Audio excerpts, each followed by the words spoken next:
Rocket works on principle of conservation of. देखिए कैसे चलता है रॉकेट।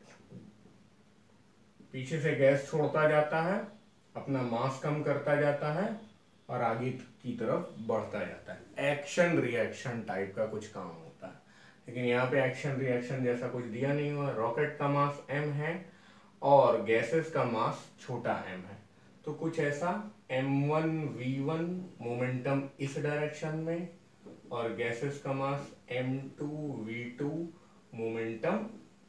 ये वाला जो m रॉकेट का है ये ऊपर जाएगा और ये वाला नीचे जाएगा, तो मोमेंटम मोमेंटम बैलेंस हो जाता है। Law of conservation of linear momentum पहले से ही आपको आता था, बहुत आसान था। अब ये बढ़िया क्वेश्चन है, इसी के लिए तो आप आए थे। A satellite is orbiting around the Earth with period t, time period t है उसका।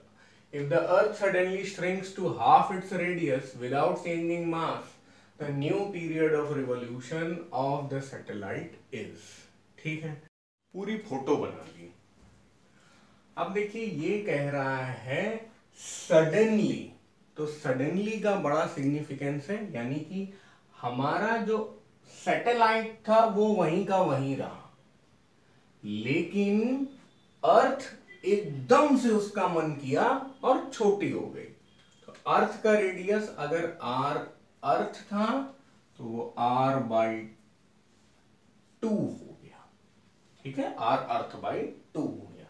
लेकिन यहां पे सडनली का मतलब हमें समझना है रेडियस ऑफ ऑर्बिट जो है वो उतना ही रहा। ठीक है, और टाइम पीरियड क्या होता है 2πr डिवाइडेड बाय, है ना, पूरी जो लेंथ है 2πr और divided by velocity of orbit है। यहां पे भी t2 2πr velocity of orbit. अब देख लेते हैं वेलोसिटी ऑफ ऑर्बिट अलग अलग है या एक ही है। रेडियस ऑफ ऑर्बिट तो उतना ही है, न्यूमरेटर तो एक ही जैसा है। अब वेलोसिटी ऑफ ऑर्बिट का भी बड़ा अच्छा फॉर्मूला होता है 2πr0 √gm बाय, काफी लोग को तो आंसर दिख ही गया होगा, radius of orbit 2πr divided by gm radius of orbit. मजे की बात यह है कि इस फॉर्मूले में कहीं पे भी डेंसिटी का काम नहीं आया, कहीं पे भी रेडियस ऑफ अर्थ का काम नहीं आया। तो यार ये दोनों तो एक ही चीज है, यानी कि t1 is equal to t2। यानी अगर पहला वाला टाइम पीरियड t था तो दूसरा वाला टाइम पीरियड भी t ही रहेगा, कोई चेंज नहीं होगा। ये हो गया अपना आंसर। अगर हाँ यहां पर ये बोलता कि एक प्लेनेट ऐसा है और दूसरा प्लेनेट ऐसा है और दोनों में ही हमारा जो सैटेलाइट है वो उसके रेडियस से बिल्कुल चिपक कर ही चल रहा है, क्लोज टू द सरफेस वाला चल रहा है, तब हम लोग time period is equal to 3π divided by ρg का अंडर रूट, तब ये वाला फॉर्मूला लगा सकते थे।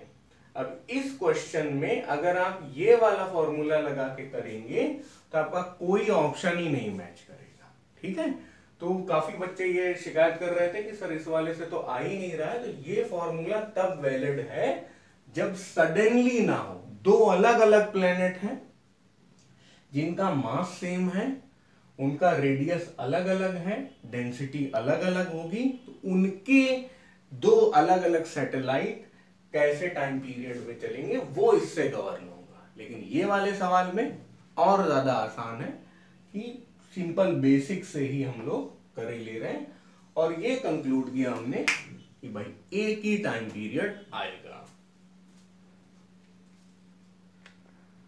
Identify the non conservative force. तो भाई ऐसी फोर्स जहां पर पाथ मैटर करता हो वर्क डन में, तो वो केवल है यहाँ पर फ्रिक्शनल फोर्स। ग्रेविटेशनल, इलेक्ट्रोस्टैटिक और मैग्नेटिक ये दोनों ही पाथ डिपेंडेंट वर्क डन नहीं देती हैं, ये तीनों ही क्या है, नॉन कंजर्वेटिव नहीं है, ये तीनों कंजर्वेटिव है। नॉन कंजर्वेटिव केवल और केवल फ्रिक्शनल है। यहाँ पर moment of inertia plays the same role in rotational motion as the translational motion played by, ये तो बहुत ही बच्चा सवाल है। जैसे कि ट्रांसलेशनल में मास होता है, वैसे ही रोटेशनल में मोमेंट ऑफ इनर्शिया होता है। कई बार पढ़ चुके हैं हम लोग, वेरी वेरी इजी। तो वेलोसिटी में कर दिया क्या, ये रहा मास, ठीक है। मैंने वहां पे बी देखा तो इसका भी बी कर दिया। चलो, तो ये समझ में आ गया।